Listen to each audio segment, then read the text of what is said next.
I welcome everyone to today's hearing on threats to reproductive rights in America. I will now recognize myself for my opening statement. More than 45 years ago, the United States Supreme Court recognized that women must have the right to control their own bodies, including by having the right to decide when to have children and when to terminate a pregnancy. That was not an unlimited right, but it was a right. More than 25 years ago, the Supreme Court affirmed that right after years of sustained opposition. Now in this year, the year of 2019, the rights of women across this nation are under attack like never before. It started with a flurry of laws meant to scare and shame women and to regulate abortion providers out of existence. These laws require clinics to offer or perform ultrasounds on women and even to provide medically inaccurate counseling. Counseling dictated by the legislature, not by doctors.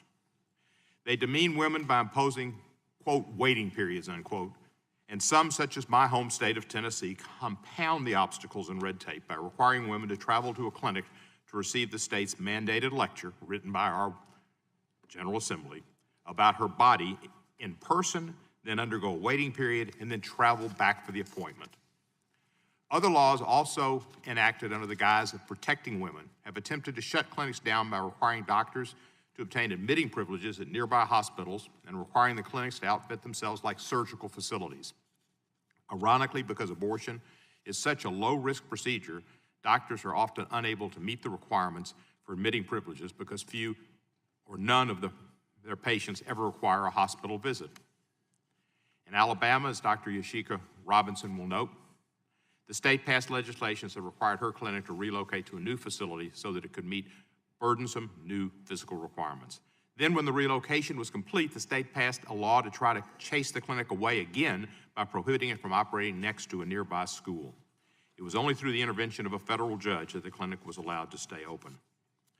A few years ago, there was some hope that the Supreme Court's ruling in Whole Woman's Health versus Hellerstein would put a stop to laws like these. In that case, the court struck down a Texas law that required doctors to providing abortions to obtain admitting privileges at hospitals and required providers to have the physical capacity of a full surgical facility.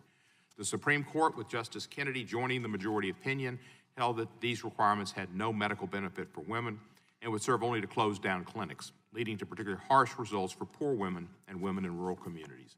But Justice Kennedy has now been replaced by Justice Kavanaugh, and it now seems the gloves are off. Many states have dropped the pretense altogether that they are somehow trying to protect women. This year alone, Georgia, Kentucky, Mississippi, and Ohio have enacted laws banning abortion once a fetal heartbeat is detected, which occurs approximately 6 months into a pregnancy, before many women even know they are pregnant. Alabama has enacted a law banning abortion outright, with exceptions only in cases where the life of the mother is endangered. There are no exceptions for rape or incest or for women's health. Missouri has enacted a law banning abortions after 8 weeks, and Arkansas and Utah have enacted laws banning abortions after 18 weeks, all periods in which Roe v. Wade protects a woman's right. Many other states have enacted the so-called trigger laws that would immediately ban abortion if the Supreme Court overturns its decision in Roe v. Wade. These states appear to be betting that the court is about to take that step. We cannot afford to go back. I would not presume to know what it is like for a woman to live in a world where she has to participate in a crime in order to end a pregnancy that she does not want or cannot afford to have or cannot put her body through or was the result of rape or incest. Americans, Democrats and Republicans, are in strong, strong support of allowing abortion when it is the result of rape or incest or to protect the life of a woman. And in most of these states' new laws, those exceptions are not written into the law, making it a very, very minor, unpopular, and undemocratic approach. I do remember what it was like for the women I knew growing up. I remember when a friend of my family needed to get an abortion when it was illegal in the United States, pre-Roe v. Wade. She was relatively lucky. She was wealthy.